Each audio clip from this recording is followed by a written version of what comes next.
Hello and welcome to my review of Horizon Chase Turbo on the PS4. I've always been a big fan of driving games, growing up with arcade racers such as Outrun, Chase HQ and Road Blasters, through to the PC titles such as Screamer and the Need for Speed series, and into the console era of games such as Metropolis Street Racer, Project Gotham and the Burnout series. Whilst I do enjoy the realism of games such as Forza and Gran Turismo, I've always preferred the arcade style racing games, and Horizon Chase Turbo falls into that category. Upon starting the game, you're presented with an opening screen with a few basic playing modes available to you. Much like an arcade game, a few quick choices get you straight into the action, so there's no messing about with car classes, suspension, tyre types or ride height. Gameplay itself is standard arcade racing fare. Start from the back of the grid in each race, get to the front, cross the finish line ahead of the other cars. Controls are your standard arcade driving controls: accelerate, brake and turbo, along with analog controls for steering. Enter into a sharp turn and the steering effectively locks, pretty much like Outrun, and this gives the game that arcade feel when playing. Racing takes place across various countries, each having 3 circuits to compete in, and finishing first in all 3 of those races will reward you with a new car.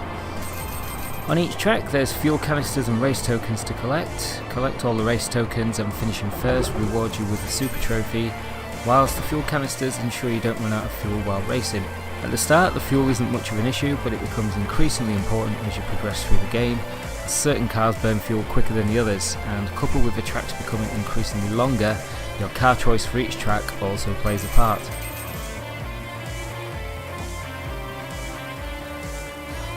Sound in the game is fantastic, stood out to me the second I started playing.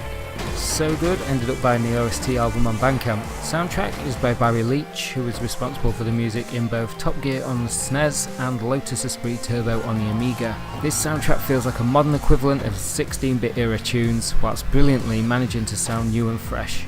Suits the game perfectly and really adds to the experience.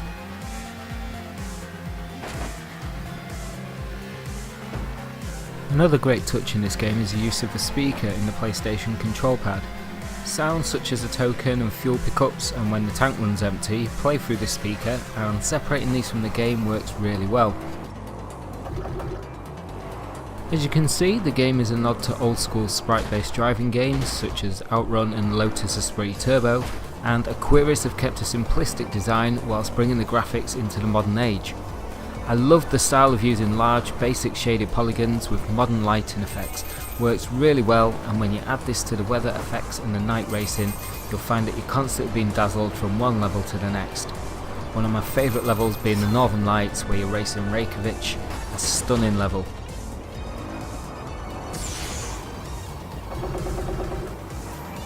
If I had to make a complaint about the game, it's just that it can sometimes feel a bit unfair. But this is mainly down to the controls, which have that old school heritage of the locked steering. So occasionally you find yourself locked in hard turns without anywhere to go, meaning you either have to slow down or you risk going into the back of another car. Could argue that this adds to the skill and judgment of the driver, and it does give you a sense of achievement when you actually successfully negotiate them, but some of these situations get frustrating on the narrow tracks. Contact also seems to favour the CPU control cars. You bump into another car here and most of the time you'll come off worse, so there's no squeezing your way through like you can with something like Gran Turismo or Forza. Overtaking needs to be clean and again keeping it skillful. Stay out of trouble.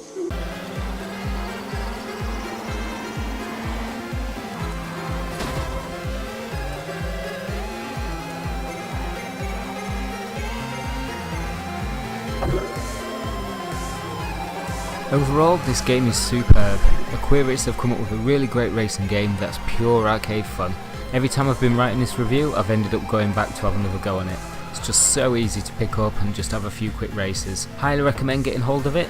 I was playing the PS4 edition for this review, but I'm going to be getting it on Switch as well, as it's just perfectly suited for that platform.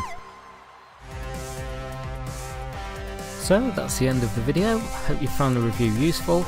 As always, please feel free to comment on the video below, and thanks for watching.